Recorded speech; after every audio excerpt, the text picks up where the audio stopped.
नमस्कार दोस्तों, मैं आनंद वर्मा आप सभी लोगों के सामने मुंशी प्रेमचंद जी द्वारा लिखित उपन्यास गोदान भाग 7 लेकर आया हूँ। आशा करता हूँ आपको कहानी पसंद जरूर आएगी। कहानी पसंद आए तो मेरे चैनल को सब्सक्राइब जरूर कीजिएगा, लाइक कीजिएगा और इसे अपने दोस्तों और जानकारों में साझा जरूर करें। चलिए शुरू करते हैं। अच्छा, तो यह रुपए कहाँ से आ गए? कहाँ से हुन बरस पड़ा? उतने ही खेत तो हमारे पास भी हैं, उतनी ही उपज हमारी भी है। फिर क्यों हमारे पास कफन को कोड़ी नहीं और उनके घर नई गाय आती है? उधार लाए होंगे। भोला उधार देने वाला आदमी नहीं है। कुछ भी हो, गाय है, बड़ी सुंदर गोबर लिए जाता था तो मैंने रास्ते में देखा। बेईमानी का धन जैसे आता है वैसे ही जाता है। भगवान चाहेंगे तो बहुत दिन गाय घर में न रहेगी। होरी से और न सुना गया। वह बीती बातों को बिसार कर अपने हृदय में स्नेह और सौहार्द भरे भाइयों के पास आया था। इस आघात ने जैसे उसके हृदय में छेद कर दिया और वह रस भाव उसमें किसी तरह नहीं टिक रहा था। लत्ते और चिथड़े ठूंस कर अब उस प्रवाह को नहीं रोक सकता। जी में एक उबाल आया कि उसी क्षण इस आक्षेप का जवाब दे, लेकिन बात बढ़ जाने के भय से चुप रह गया। अगर उसकी नीयत साफ है तो कोई कुछ नहीं कर सकता। भगवान के सामने वह निधीश है, दूसरों की उसे परवाह नहीं। उल्टे पांव लौट आया और वह जला हुआ तंबाकू पीने लगा, लेकिन जैसे वह विष प्रतिक्षण उसकी धमनियों में फैलता जाता था। उसने सो जाने का प्रयास किया पर नींद न आई। बैलों के पास जाकर उन्हें सहलाने लगा, विष शांत न हुआ। दूसरी चिलम भरी, लेकिन उसमें भी कुछ रस न था। विष ने जैसे चेतना को आक्रांत कर दिया हो। जैसे नशे में चेतना एकांगी हो जाती है, जैसे फैला हुआ पानी एक दिशा में बहकर वेगवान हो जाता है, वही मनोवृत्ति उसकी हो रही थी। उसी उन्माद की दशा में वह अंदर गया। अभी द्वार खुला हुआ था। आंगन में एक किनारे चटाई पर लेटी हुई धनिया सोना से देह दबवा रही थी और रूपा, जो रोज सांझ होते ही सो जाती थी, आज खड़ी गाय का मुंह सहला रही थी। होरी ने जाकर गाय को खूंटे से खोल लिया और द्वार की ओर ले चला। वह इसी वक्त गाय को भोला के घर पहुंचाने का दृढ़ निश्चय कर चुका था। इतना बड़ा कलंक सिर पर लेकर वह अब गाय को घर में नहीं रख सकता, किसी तरह नहीं। धनिया ने पूछा, कहाँ लिए जाते हो रात को? होरी ने एक पग बढ़ाकर कहा, ले जाता हूँ, भोला के घर लौटा दूंगा। धनिया को विस्मय हुआ, उठकर सामने आ गई और बोली, लौटा क्यों दोगे? लौटाने के लिए ही लाए थे। हाँ, इसके लौटा देने में ही कुशल है। क्यों, बात क्या है? इतने अरमान से लाए और अब लौटाने जा रहे हो? क्या भोला रुपए मांगते हैं? नहीं, भोला यहाँ कब आया? तो फिर क्या बात हुई? क्या करोगी पूछकर? धनिया ने लपक कर पगहिया उसके हाथ से छीन ली। उसकी चपल बुद्धि ने जैसे उड़ती हुई चिड़िया पकड़ ली। बोली, तुम्हें भाइयों का डर हो तो जाकर उनके पैरों पर गिरो। मैं किसी से नहीं डरती। अगर हमारी बढ़ती देखकर किसी की छाती फटती है तो फट जाए, मुझे परवाह नहीं है। होरी ने विनीत स्वर में कहा, धीरे धीरे बोल महारानी, कोई सुने तो कहे ये सब इतनी रात गए लड़ रहे हैं। मैं अपने कानों से क्या सुनाया हूँ, तू क्या जाने। यहाँ चर्चा हो रही है कि मैंने अलग होते समय रुपए दबा लिए थे और भाइयों को धोखा दिया था, यही रुपए अब निकल रहे हैं। हीरा कहता होगा, सारा गांव कह रहा है। हीरा को क्यों बदनाम करूं? सारा गांव नहीं कह रहा है, अकेला हीरा कह रहा है। मैं अभी जाकर पूछती हूँ न कि तुम्हारे बाप कितने रुपए छोड़कर मरे थे। दादी जारों के पीछे हम बर्बाद हो गए, सारी जिंदगी मिट्टी में मिला दी, पाल पोस कर संडा किया और अब हम बेईमान हैं। मैं कह देती हूँ, अगर गाय घर के बाहर निकली तो अनर्थ हो जाएगा। रख लिए हमने रुपए, दबा लिए, बीच खेत दबा लिए। डंके की चोट कहती हूँ, मैंने हंडे भर असफियो छिपा ली। हीरा और शोभा और संसार को जो करना हो कर ले, क्यों न रुपए रख ले। दो संडों का ब्याह नहीं किया, गौना नहीं किया। होरी सिट पिटा गया। धनिया ने उसके हाथ से पहिया छीन ली और गाय को खूंटे से बांधकर द्वार की ओर चली। होरी ने उसे पकड़ना चाहा पर वह बाहर जा चुकी थी। वहीं सिर थामकर बैठ गया। बाहर उसे पकड़ने की चेष्टा करके वह कोई नाटक नहीं दिखाना चाहता था। धनिया के क्रोध को खूब जानता था।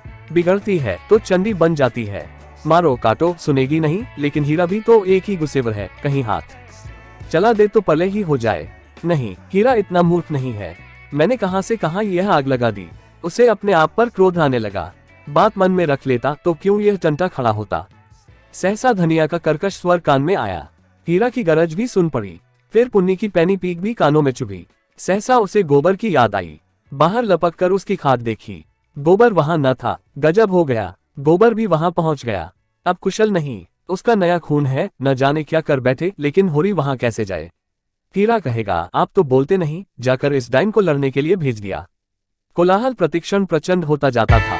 सारे गांव में जाग पड़ गई। मालूम होता था कहीं आग लग गई है और लोग खाट से उठ उठ बुझाने दौड़े जा रहे हैं। इतनी देर तक तो वह जबत किए बैठा रहा, फिर न रहा गया। धनिया पर क्रोध आया। वह क्यों चढ़कर लड़ने गई? अपने घर में आदमी न जाने किसको क्या कहता है। जब तक कोई मुंह पर बात न कहे, यही समझना चाहिए कि उसने कुछ नहीं कहा।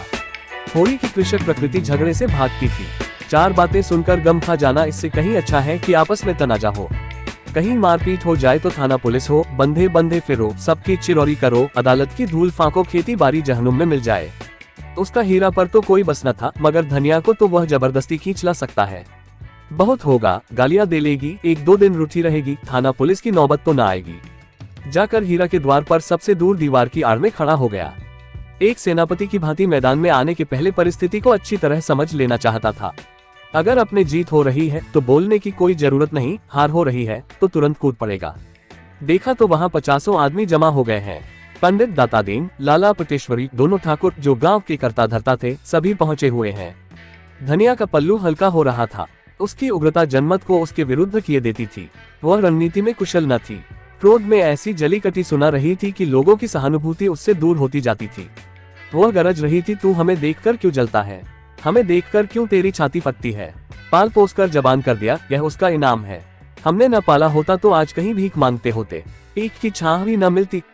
होरी को ये शब्द जरूरत से ज्यादा कठोर जान पड़े। भाइयों का पालन पोसना तो उसका धर्म था। उनके हिस्से की जायदाद तो उसके हाथ में थी। कैसे न पालता पोसता, दुनिया में कहीं मुंह देखने लायक रहता। हीरा ने जवाब दिया, हम किसी का कुछ नहीं जानते।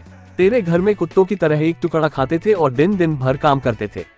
जाना ही नहीं कि लड़कपन और जवानी कैसी होती है। दिन दिन भर सूखा गोबर बीना करते थे, उस पर भी तू बिना 10 गाली दिए रोटी न देती थी। तेरी जैसी राक्षसिन के हाथ में पड़कर जिंदगी तखल हो गई।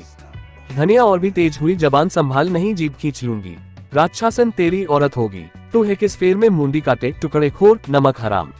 दातादीन ने टोका, इतना कटु वचन क्यों कहती है धनिया? नारी का धर्म है कि गम खाए। वह तो उज्जड है, क्यों उसके मुंह लगती है? लाला पटेश्वरी पटवारी ने उसका समर्थन किया, बात का जवाब बात है, गाली नहीं। तूने लड़कपन में उसे पाला पोसा, लेकिन यह क्यों भूल जाती है कि उसकी जायदाद तेरे हाथ में थी? धनिया ने समझा, सबके सब मिलकर मुझे नीचा दिखाना चाहते हैं। चौमुख लड़ाई लड़ने के लिए तैयार हो गए। अच्छा रहने दो लाला, मैं सबको पहचानती हूँ। इस गांव में रहते 20 साल हो गए, एक एक की नस नस पहचानती हूँ। मैं गाली दे रही हूँ, वह फूल बरसा रहा है, क्यों? दुलारी सहुआइन ने आग पर घी डाला, बाकी बड़ी गाल दराज औरत है भाई, मर्द के मुंह लगती है। होरी ही जैसा मर्द है कि इसका निबाह होता है। दूसरा मर्द होता तो एक दिन न पटती। अगर हीरा इस समय जय नर्म हो जाता तो उसकी जीत हो जाती, लेकिन ये गालियां सुनकर आपे से बाहर हो गया। औरों को अपने पक्ष में देखकर वह कुछ शेर हो रहा था। गला फाड़कर बोला, चली जा मेरे द्वार से, नहीं जूतों से बात करूंगा, झोटा पकड़कर उखाड़ लूंगा। गाली देती है डाइन। बेटे का घमंड हो गया है। खून पांसा पलट गया। होरी का खून खौल उठा, बारूद में जैसे चिनगारी पड़ गई हो।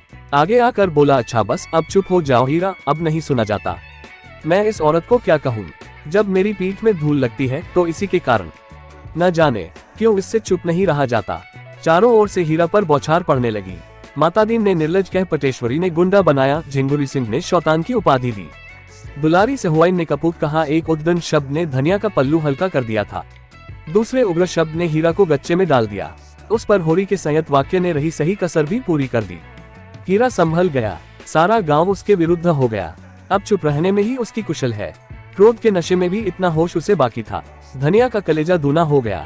होरी से बोली, सुन लो कान खोल के, भाइयों के लिए मरते हो। यह भाई है, ऐसे भाई को मुंह न दिखे। यह मुझे जूतों से मारेगा। खिला पिला। होरी ने डोटा, फिर क्यों बकबक करने लगी तू?